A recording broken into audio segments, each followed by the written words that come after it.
Hello, friends. I'm back with another great story. In this episode, we'll hear the story of Thomas Arya and his children. If you're ready, Sci-Fi Traveler is about to begin. Enjoy the show. The transport shuttle smelled like recycled air and someone's forgotten lunch. Probably the synthetic tuna wrap Thomas had shoved into his coat pocket 4 hours ago and never eaten. He sat wedged between a child on either side, both of them pressing their faces against the cold viewport glass with the kind of dedicated intensity usually reserved for religious experiences. Outside, the stars did what stars always do when you're hurtling through deep space at speeds that would make a physicist cry. They simply sat there, looking magnificent and completely indifferent to human suffering. "Are we there yet?" Cale asked. "No," Thomas said. 40 seconds passed. "Are we there yet?" Thomas closed his eyes. He thought about Leanna, which he did approximately 300 times a day, and he thought about what she would have said to that question. She probably would have laughed. She had this way of laughing at things that weren't funny. Not in a cruel way, but in the way of someone who understood that most of life's weight becomes slightly more bearable the moment you decide it's also a little absurd. He missed that about her. He missed approximately everything about her, actually, which wasn't something you could say out loud to 2 children under the age of 8 without causing a very specific kind of damage.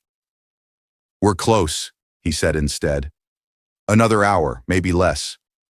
Sina pulled her face from the glass and looked at him. She was 6 years old and had her mother's eyes, dark, patient, slightly too perceptive for anyone's comfort, and that faint shimmer on her skin that caught the light in a way Thomas had never quite gotten used to, even after 5 years. Not because it disturbed him, just because it was beautiful in an unfamiliar way, the kind of beautiful that still occasionally surprised him when he wasn't expecting it. "Are you scared?" she asked. "Of course not," Thomas said, which was one of the more creative lies he had told recently, and he had told several.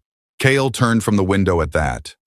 He was 7, all sharp observations and inconvenient timing, and he had apparently inherited his grandmother's radar for weakness, though Thomas wouldn't fully appreciate that particular detail until much later. "You keep doing the thing with your hands," Cale said, nodding at Thomas's lap, where his fingers had been working themselves into a quiet, private knot without his permission.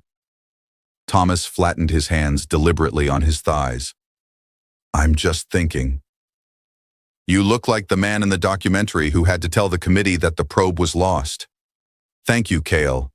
That's very helpful." The shuttle gave a low shudder as it adjusted course, and the navigation system announced in its maddeningly pleasant voice that they were entering the Vorith gravitational corridor. Thomas looked out through the viewport over Cale's head and saw it, the planet, rolling into view like something out of a fever dream. Vorith was not a subtle world. It was the deep black of polished obsidian, its surface catching the light of its twin suns in thin ribbons of violet and silver that moved across the landmass in slow, deliberate waves.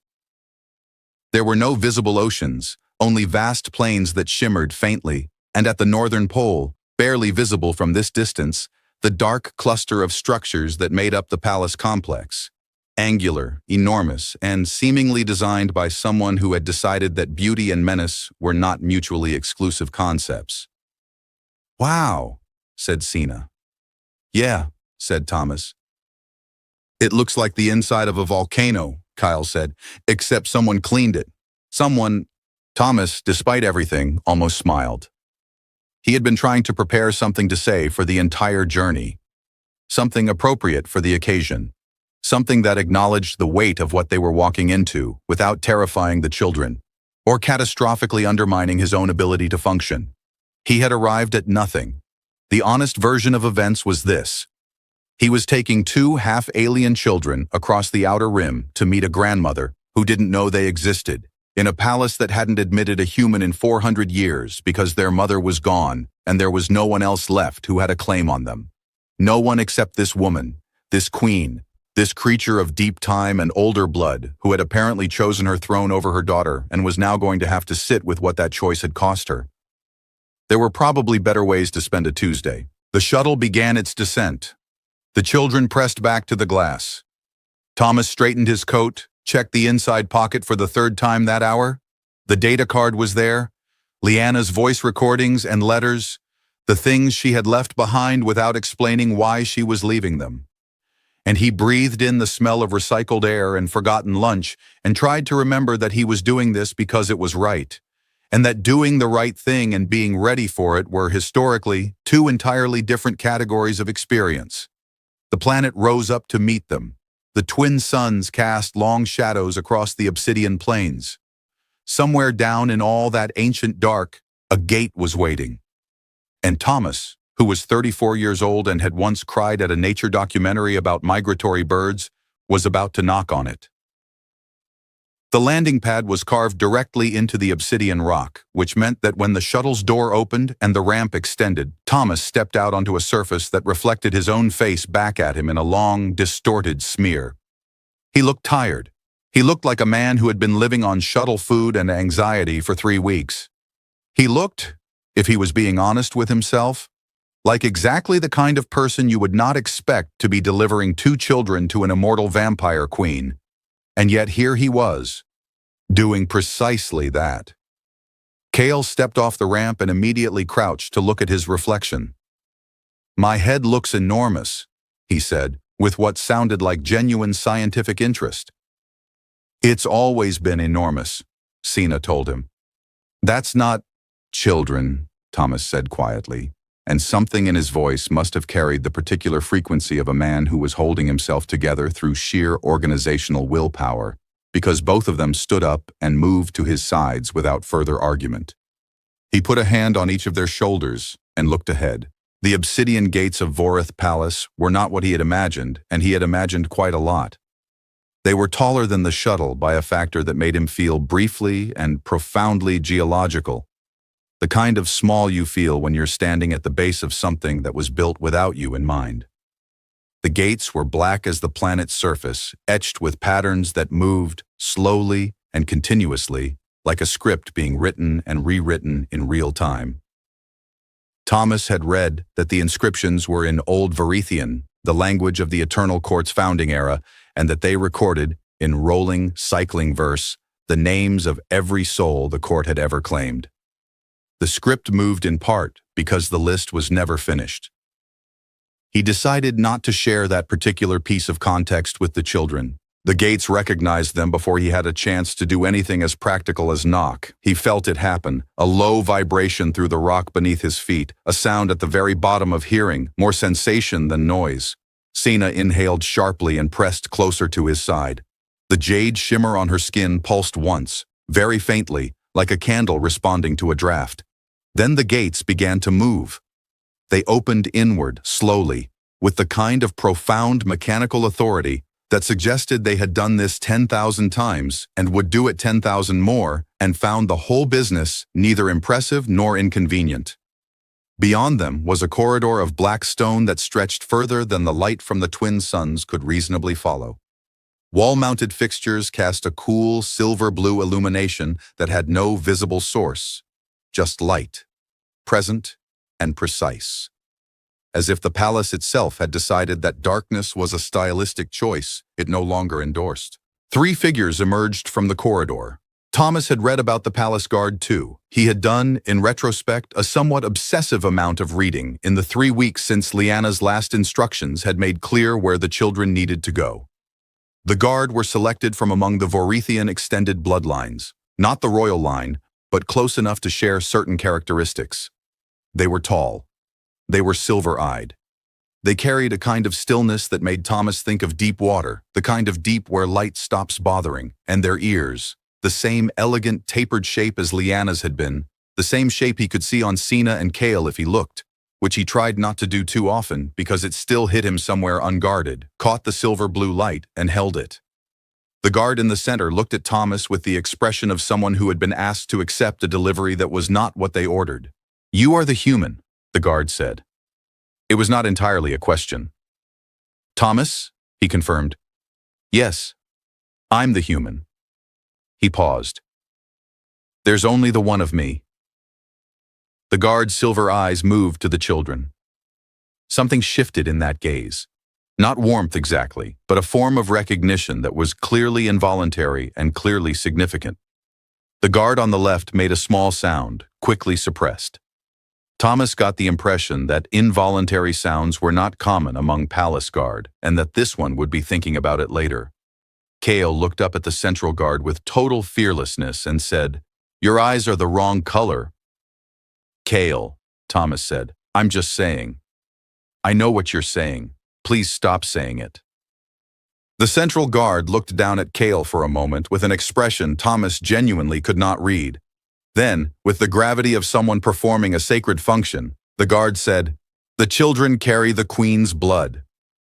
It sounded less like an observation and more like something being confirmed aloud for the record, as if the palace required it spoken, required the old fact named in the old way before anything else could proceed. "Yes," Thomas said. "They do." They were escorted inside. The corridor stretched and turned in ways that Thomas's sense of direction gave up trying to track after approximately 90 seconds. The architecture was astonishing, if you were the kind of person who found astonishing things astonishing.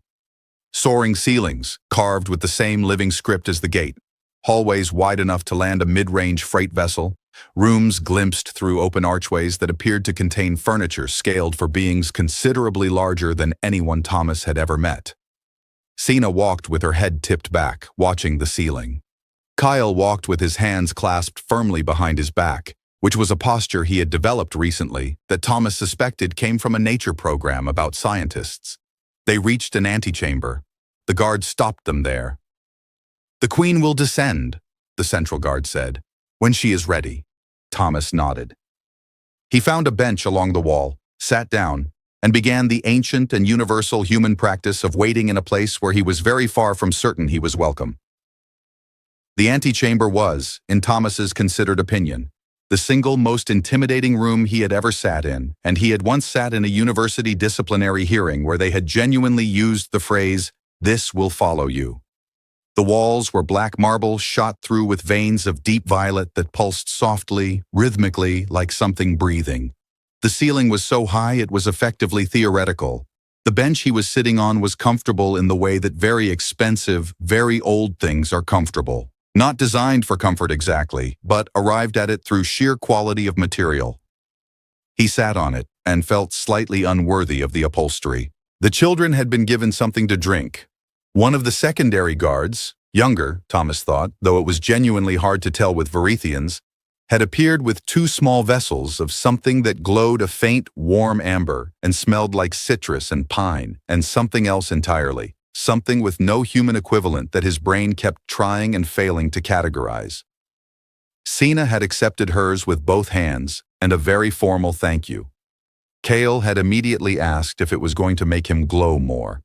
The young guard had looked uncertain for the first time, which Thomas found quietly satisfying, because it meant uncertainty was possible in this place, and he was not the only one experiencing it. He was experiencing a great deal of it. Arya had not yet descended. The central guard had said she would come when she was ready, and Thomas had interpreted this as potentially meaning anywhere from 10 minutes to 3 geological epochs, depending on what kind of ready was required.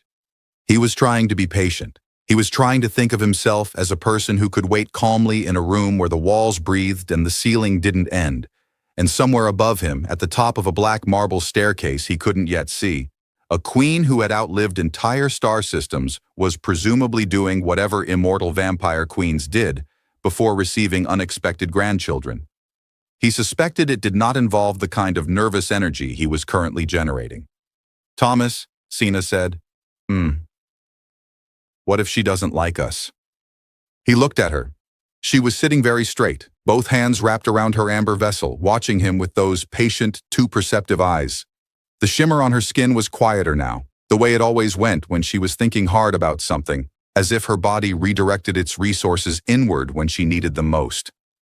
He had noticed this years ago. He had never mentioned it to her because he didn't want her to become self-conscious about it.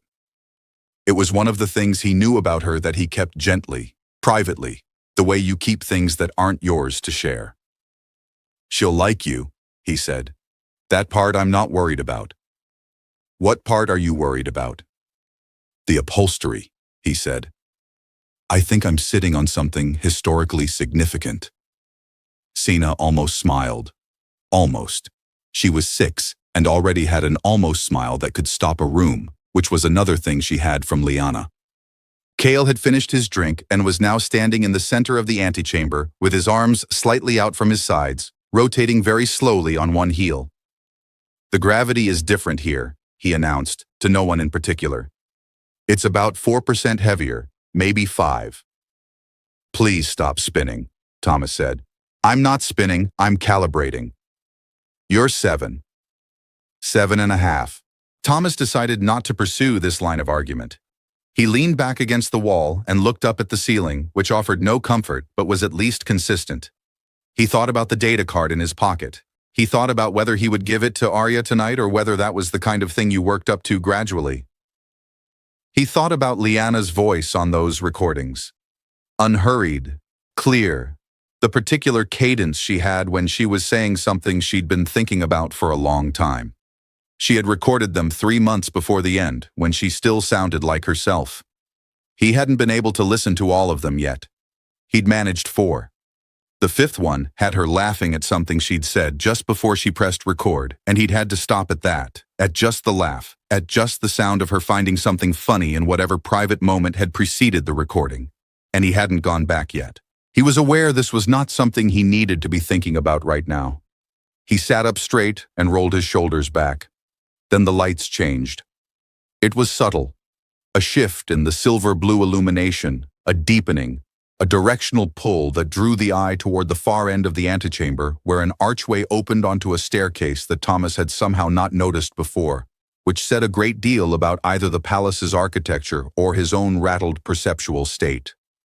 The staircase was black marble, wide enough for 6 people abreast, curving upward and out of sight. The living script from the corridor walls continued here, moving along the staircase's edges in its endless patient rewriting, and descending it, one step at a time, with the kind of absolute stillness of movement that only comes from either supreme confidence or several centuries of practice, was Arya. She was not what he had expected. He wasn't sure what he had expected. Something more overtly terrifying, perhaps.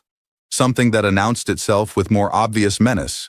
But she was simply a woman, in the most complicated possible use of that word, wearing deep charcoal robes that absorbed the light around her, her dark hair dressed in a way that was elaborate without being decorative, purely structural, purely purposeful.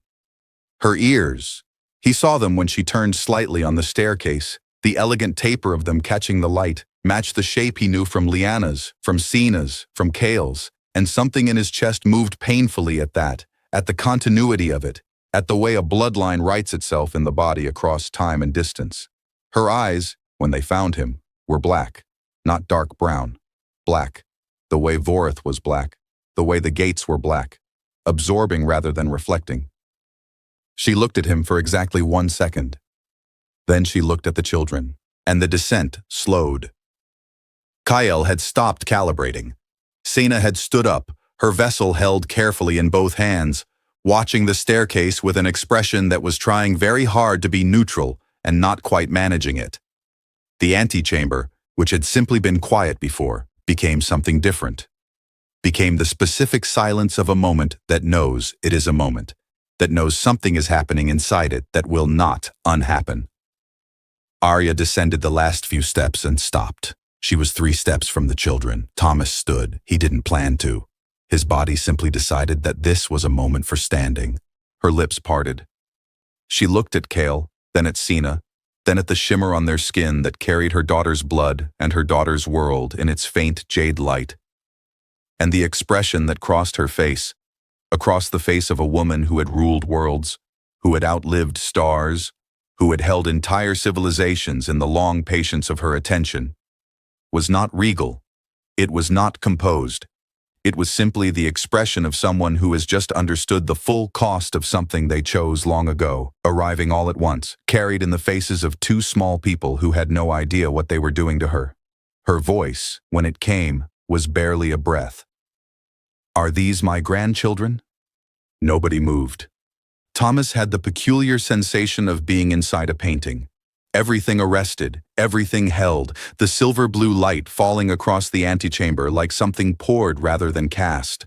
And at the center of it all, A queen on her knees in everything but posture, asking a question that was also an acknowledgement, also a grief, also something that had no clean name in any language Thomas had ever studied. He opened his mouth to answer. Cale got there first. "That depends," Cale said with the gravity of a very small diplomat, "on whether you're the grandmother from space or a different one." Thomas closed his eyes briefly. When he opened them, Arya was looking at Kyle with an expression he had absolutely no framework for. Not anger, not amusement, not the composed authority of a queen receiving an impertinence, but something rawer and more complicated, something that moved beneath her face the way the violet veins moved beneath the palace walls. Alive, involuntary, surprised by itself. "I am," she said carefully, "the grandmother from space." Cale considered this with visible seriousness. Then he nodded once, apparently satisfied that the identification process had been completed to adequate standards. "Okay," he said. "Your ears are like ours." "Yes," Arya said. "They are." Sina, who had been standing with her vessel still carefully held in both hands, set it down on the bench behind her with the deliberate precision of someone making room for something larger. Then she stepped forward, not running, not hesitant, but with the quiet directness that was entirely her own, that had been her own since she was old enough to walk toward things instead of away from them. And she stood in front of Arya and looked at her. "My mom talked about you," Sina said. The room did something. Thomas felt it rather than saw it. A change in the quality of the silence, a tightening. Arya's black eyes held Sina's dark ones, and the expression on her face became something Thomas instinctively felt he shouldn't be watching, the way you feel when you've accidentally witnessed a private moment in a public place. He looked at his own hands for a second, then looked back because he couldn't not. "Did she?" Arya said. It was not a question. It was the sound of someone stepping carefully onto ice they weren't sure would hold. "She said you had a big house," Sina offered. Something happened at the corner of Arya's mouth. Thomas wasn't certain it was a smile. It was in the neighborhood of a smile. It was at least on speaking terms with one. "She was not wrong," Arya said. "She also said you were stubborn," Cale added helpfully, from slightly behind Thomas's left arm, where he had apparently positioned himself with the instincts of someone who understood that helpful additions sometimes benefited from mild geographic cover. "Cale," Thomas said. "It's fine," Arya said, and the thing at the corner of her mouth became slightly more definitive. "She was not wrong about that either." There was a pause in which the antechamber seemed to exhale. Then Arya did something that Thomas had not anticipated, and that he would later learn the palace guard had never, in 400 years of service, witnessed. She lowered herself, slowly, with the controlled deliberateness of someone to whom the gesture cost something, until she was kneeling on the black marble floor, eye level with the children. Her robes pooled around her. The living script on the walls continued its patient rewriting. The silver-blue light fell across her face and across theirs, and Thomas stood to the side and felt the specific ache of watching something enormous happen in a quiet way. "I am Arya," she said. "I am your mother's mother." She paused. "I did not know about you until today." Sina absorbed this with the patience of someone who had already done a great deal of absorbing. "We didn't know about you either," she said. "Until Thomas told us." Arya looked up at Thomas then, not with accusation, with something more like calibration, the look of a person rapidly revising their understanding of a situation's shape. He met her eyes and felt the full weight of them, the centuries behind them, the particular darkness of someone who has lived long enough that every moment of genuine surprise has become rare and therefore significant. "How long ago did you tell them?" she asked. 3 weeks, he said. "When we left." "And before that?" He held her gaze. "I was working up to it." The silence that followed this was the kind that could have gone several ways. Then Kyle said, "He's not great at working up to things. It took him 2 years to get a new coffee machine after the old one broke." And Thomas made a mental note to have a lengthy conversation with Cale at some future point about the concept of audience awareness. Arya rose from the floor with the same controlled deliberateness with which she had descended. She straightened her robes. She looked at the children for a moment longer, a look that had the quality of someone memorizing something, cataloging it against potential loss, which was perhaps what you did when you had lived long enough to know that everything was temporary, even if your own existence was not. And then she looked at Thomas. "You will stay," she said. Not an invitation. Not quite a command. Something negotiated between the two. "That was the plan," he said. "If that's... yes. Thank you. There are rooms prepared." She glanced at one of the guards, who moved immediately and silently toward an inner corridor. "The children's quarters share a connecting hallway. You will be adjacent." She paused. "I assumed you would prefer to be adjacent." "Yes," Thomas said. "Very much." Cale had drifted back toward the center of the antechamber and was looking up at the ceiling with the focused attention of someone doing calculations. "The lights don't have a source," he said. "Where does the light come from?" "The palace generates its own photonic field," Arya said, and something shifted in her voice. Not warmth exactly, but interest. The particular register of someone who has just discovered that a conversation might be worth having. "It is maintained by a resonance array beneath the foundation stones. The frequency is calibrated to Vorith's atmospheric spectrum." Cale turned and looked at her with an expression Thomas recognized immediately, because it was the expression Cale got when someone said something that matched a frequency already running inside him.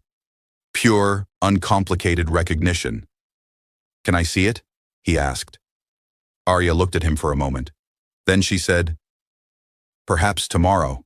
It was, Thomas thought, the most promising sentence spoken in the antechamber all evening. Not a yes, but a tomorrow, which implied a tomorrow, which implied that she was already thinking past tonight, past this first impossible hour, into something that continued. He tucked that away carefully, the way he tucked away all the small things. Sina's almost smiles, Cale's calibrations, Lyanna's laugh at the start of a recording he hadn't finished. And he breathed out slowly and let the antechamber settle around him. A guard appeared at the inner corridor and inclined their head. Arya turned toward the staircase, then paused without looking back. "The children may call me whatever feels natural to them," she said. "I will not specify." She ascended. The light shifted. The moment closed behind her like water. Sina picked up her amber vessel, took a final sip, and looked at Thomas. "She's less scary than I thought," she said. "She's plenty scary," Thomas said. "She's just also other things." Sina considered this. "Mum was like that too," she said. "Yeah," Thomas said. "She really was." The rooms were extraordinary, which Thomas had expected, and also inexplicably comfortable, which he had not. His quarters were a study in the Varithian understanding of hospitality. Black stone walls softened by hanging textiles in deep jewel tones. A sleeping surface that was technically a bed in the way that a symphony is technically noise, and a viewport that looked out over the obsidian plains toward the twin suns, which were setting now in long ribbons of copper and violet that had no business being as beautiful as they were. He stood at the viewport for a while after the children were settled, not thinking about anything specific, just letting the colors happen at him. The connecting hallway had worked exactly as promised. He had walked Kyle and Sina to their room, which was larger than their entire apartment back on the settlement, and contained, inexplicably, what appeared to be a small internal garden of luminescent moss that cast a gentle green light across the floor, and had conducted the usual negotiations around sleeping. Kyle wanted to investigate the moss. Sina wanted to know if the ceiling in their room also didn't end. Thomas wanted them both horizontal and unconscious within 20 minutes, and through a combination of exhaustion and the particular gravitational pull of an unfamiliar bed, he had achieved this in 35, which he considered a reasonable margin. He was sitting on the edge of his own bed, coat off, data card in his hand, when the knock came. It was not a guard. He knew this because the knock was hesitant in a way the palace guard were constitutionally incapable of, a single quiet rap that could have been a question. He crossed the room and opened the door. Arya stood in the corridor. She had changed from the charcoal robes into something simpler, darker, less architectural. Without the formal robes, she looked, not smaller, that wasn't the right word, but more present somehow. Less the queen of the eternal court, and more a person who was standing in a hallway at an uncertain hour because they hadn't quite known what else to do with themselves. "The children are sleeping?" she asked. "Finally," he said. Kyle wanted to submit a formal inquiry about the moss. The corner of her mouth moved. "The garden moss is bioluminescent. It is maintained by a symbiotic microorganism native to Voreth's cave systems. The children's quarters have always had it." She paused fractionally. Leanna liked it. When she was small. Thomas stepped back from the door. "Do you want to come in?" She considered the doorway for a moment as if it represented something more than a doorway. Then she stepped through it, and he moved to the small seating area near the viewport.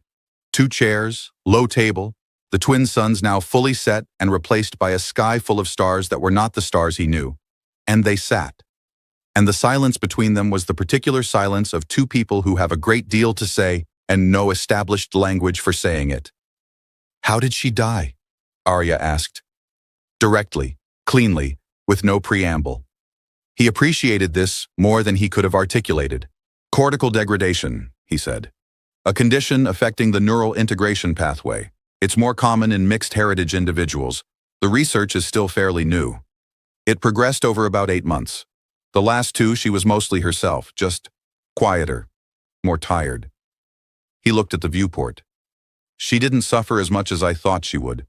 Or maybe she did and she just didn't want me to see it. That was also very like her."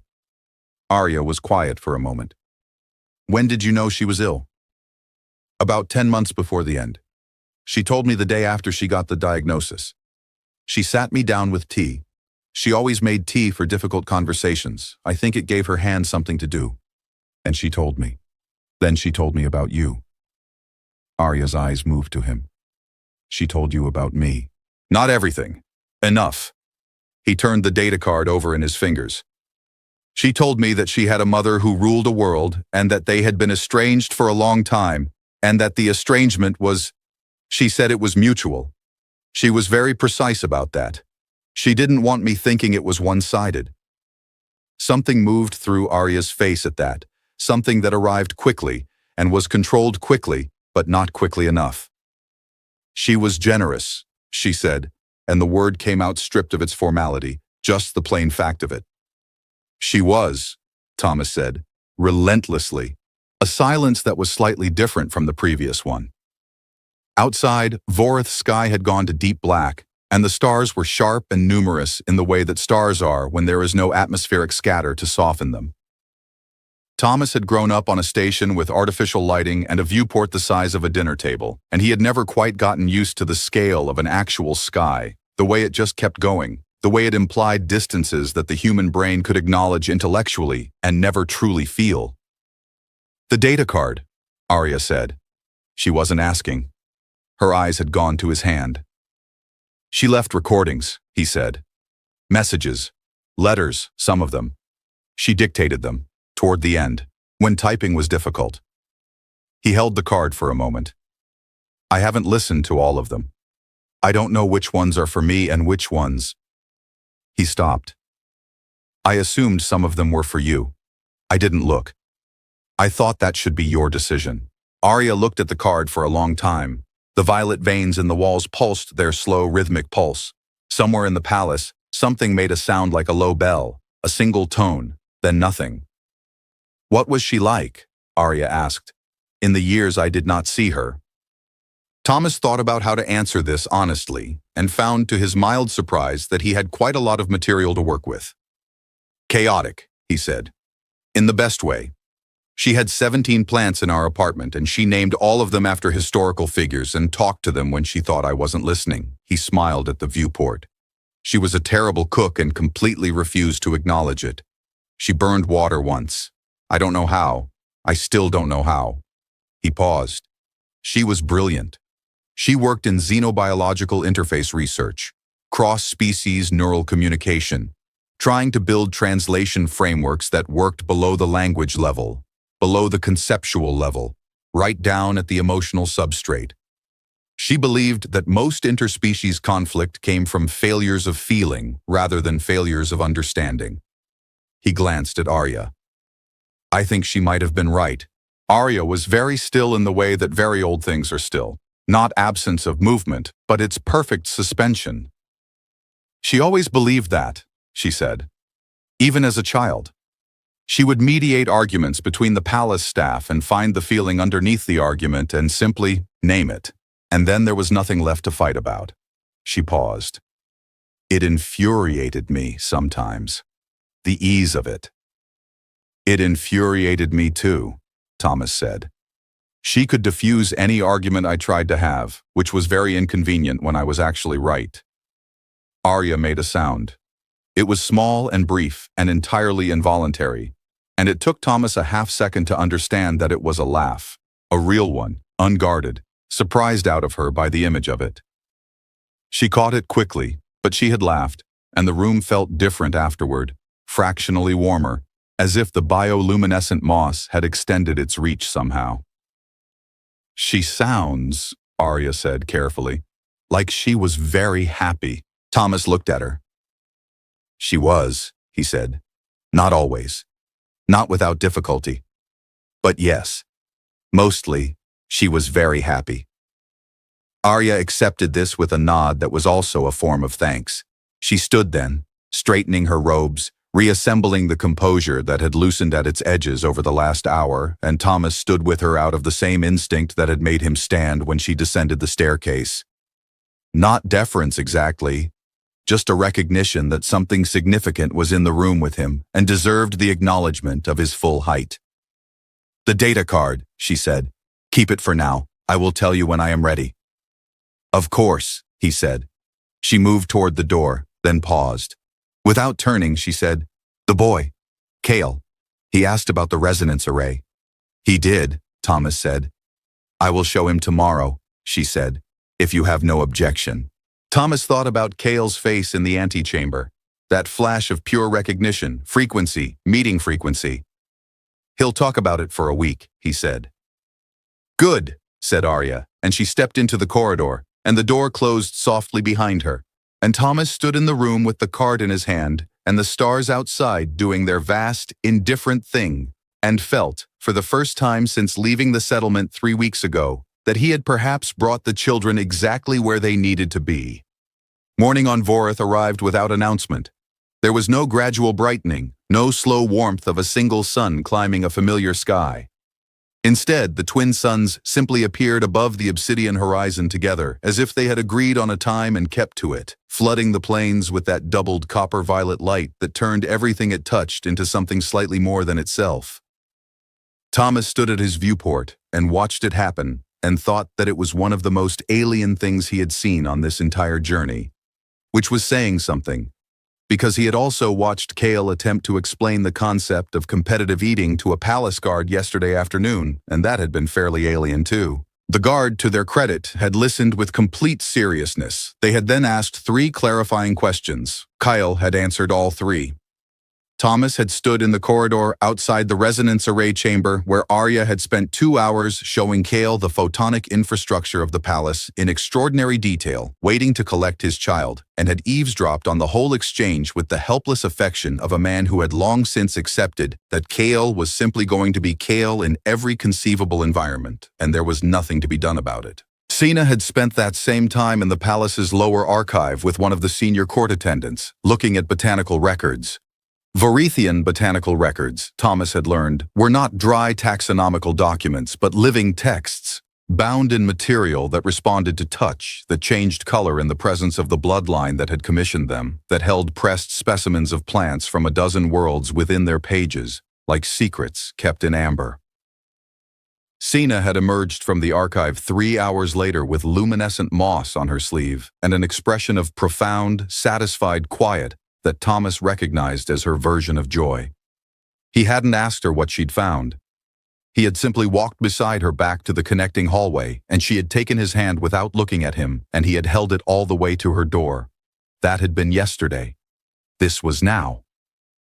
He dressed and went to find Arya. She was, a guard informed him with the practiced neutrality of someone conveying information without comment in the Eastern Observatory. Thomas was given directions and followed them through the palace's breathing corridors, the living script moving along the walls beside him at its usual patient pace until he reached a chamber that opened outward from the palace's eastern face like a held breath. A room of glass and dark metal, cantilevered over the obsidian plane, the twin suns blazing through its angled panels and the horizon stretching in every direction so completely that Thomas stopped in the doorway for a moment just to absorb it. Arya was standing at the far end, her back to him, looking out at the plane. She had the data card in her hand. He understood immediately that she had asked for it from his room, that someone had retrieved it while he slept, and that she had been here long enough that the suns had found her.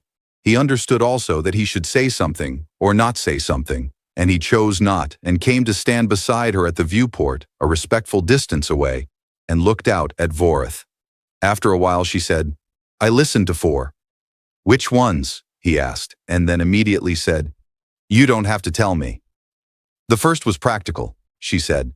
"Instructions, where to find documents, financial arrangements for the children, contact information. Very organized." A pause. She was always organized when she was frightened. Thomas nodded. He knew this.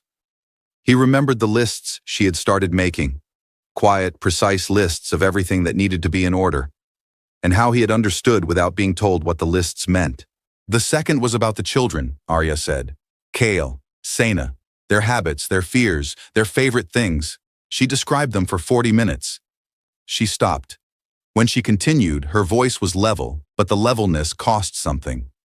"She described them as if she was introducing them to me, as if she knew I would need to meet them this way first, through her voice, before I met them in person, so that when I saw them, I would already know something of them." Thomas said nothing.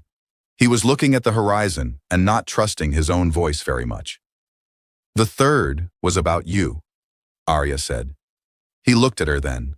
"She said you were the most genuinely decent person she had ever known," Arya said, meeting his eyes with those black, deep water eyes that were less frightening now than they had been 2 days ago, not because they had changed, but because he had.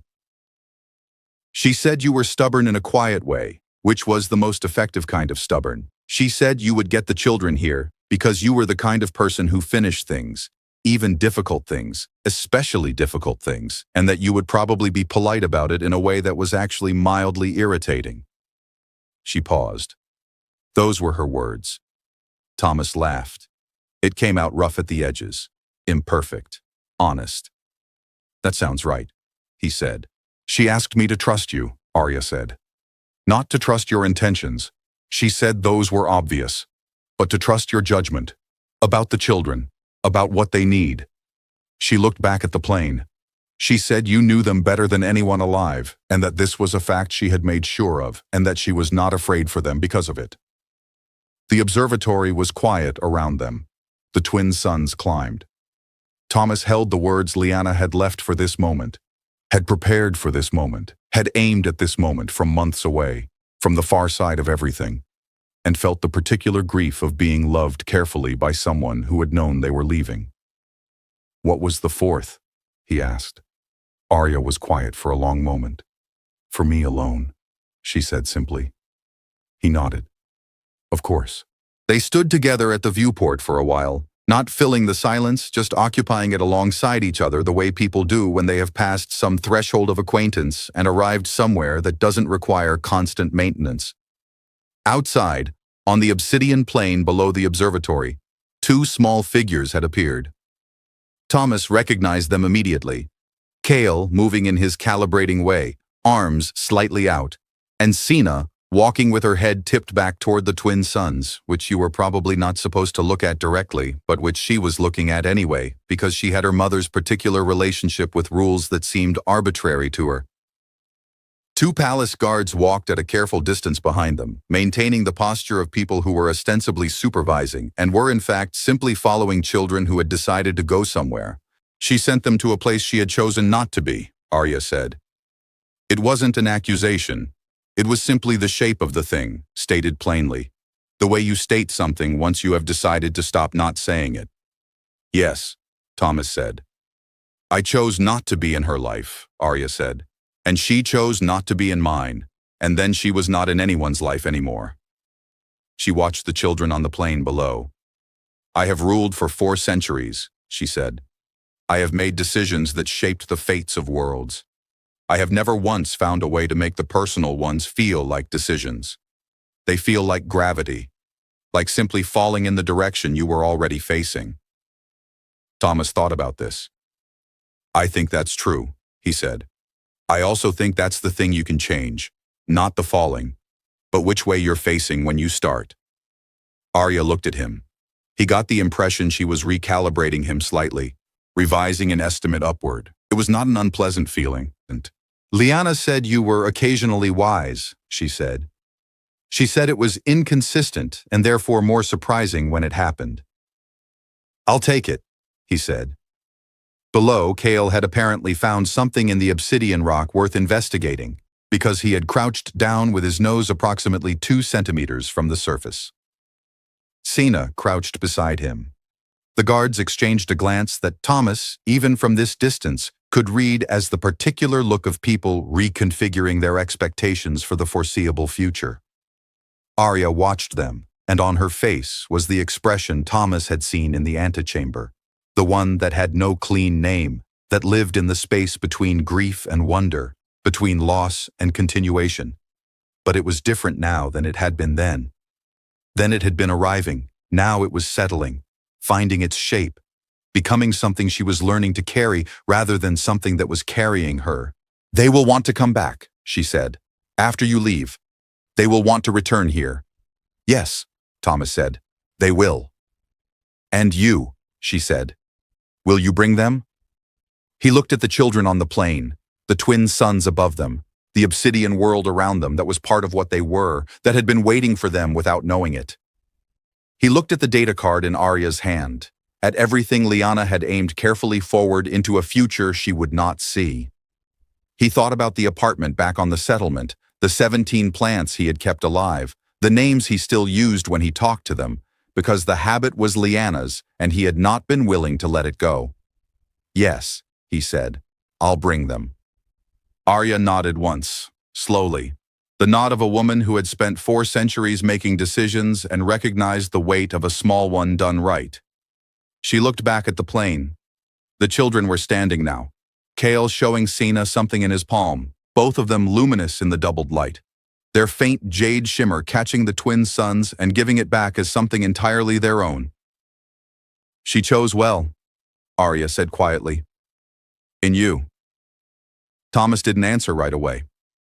He watched Kyle drop whatever he'd been holding and immediately begin looking for it in the rock, and Cena crouched to help him with the patient, unsentimental competence of a younger sibling who had long ago accepted her brother's particular relationship with the physical world.